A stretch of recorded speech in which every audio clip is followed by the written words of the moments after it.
દિલ્હીમાં bomb blast પહેલાનો આતંકી ઉમર નબીનો એક વિડીયો પણ સામે આવ્યો। મસ્જિદ પાસે ફરતો જોવા મળ્યો હતો આ આતંકી ઉમર નબી। સીસીટીવી ફૂટેજમાં સ્પષ્ટ રીતે જોઈ શકાય છે આતંકી ઉમર નબીનો ચહેરો જે મસ્જિદની આસપાસ આંટાફેરા મારી રહ્યો છે।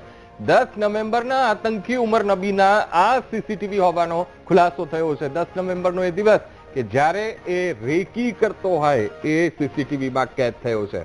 તો દિલ્હીમાં બોમ્બ બ્લાસ્ટ અને એ પહેલાનો આતંકી ઉમર નબીનો આ વિડીયો સીસીટીવી ફૂટેજ એ વાયરલ થયા છે। એક બાદ એક આ ઘટનાક્રમને લગતા જોડાતા જેટલા પણ સીસીટીવી ફૂટેજ છે હવે જ્યારે તપાસનો ધમધમાટ તે થયો છે અલગ અલગ એંગલથી જ્યારે તપાસ કરવામાં આવી રહી છે આતંકીઓ ક્યાં ક્યાં ગયા હતા કેટલી જગ્યા પર તેમણે રેકી કરી હતી આ બધી જ બાબતો હવે એક બાદ એક સ્પષ્ટ થઈ રહી છે।